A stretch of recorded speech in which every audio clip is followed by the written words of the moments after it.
உங்களை கல்யாணம் பண்ணிக்கணும்னு ஆசைப்படுறேன். உங்களால என்னை ஏத்துக்க முடியுமா?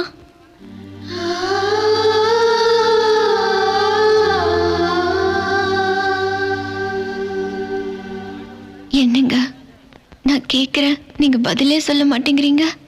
இதை நீங்க அன்னைக்கு சொல்லியிருந்தீங்கன்னா ரொம்ப சந்தோஷப்பட்டிருப்பேன். இப்போ டூ லேட்.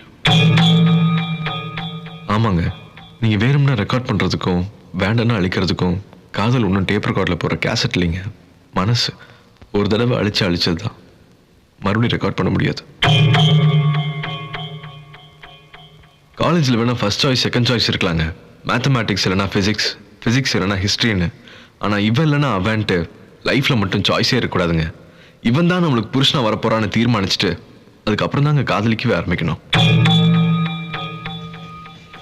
உண்மையிலேயே நீங்க என்ன விரும்பலனா நான் எதுக்குங்க டாக்டர் ஆகணும்னு ஆசைப்பட்டீங்க?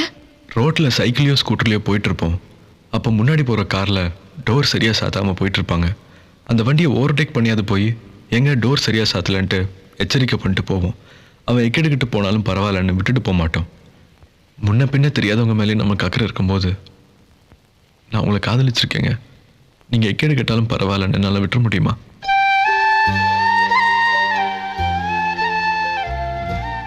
இனிமே நான் உங்களுக்கு தேவையில்லை. தெரிஞ்சோ தெரியாமலோ இந்த இடைப்பட்ட காலத்தில் ராதா நான் விரும்ப ஆரம்பிச்சிட்டாங்க. அன்னைக்கு ஒரு பணக்கார மாப்பிள்ளை கிடைச்சதுக்காக நீங்கள் என்ன வேண்டான்னு சொல்லிட்டு அவரோட போயிட்டீங்க. இப்போ நீங்கள் ஒரு டாக்டர், உங்களுக்காக ராதா வேண்டான்னு சொல்லி அன்னைக்கு நீங்கள் பண்ண அதே தப்ப நானும் பண்ணுமா? பணம் வந்த உடனே மாறிப்போன உங்களை விட 5 வருஷமா வந்த மாப்பிள்ளையெல்லாம் வேண்டான்னு சொல்லிட்டு எனக்காக காத்துட்டு இருந்தாங்களே ராதா, அவங்க தாங்க எனக்கு முக்கியம். உண்மையிலேயே நீங்க ஒரு பெரிய ஜென்டில்மேன். உங்களை காதலிச்சதுக்காகவே நான் பெருமைப்படுறேன்.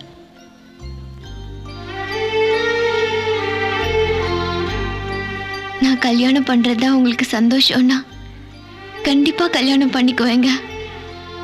நான் வரேங்க.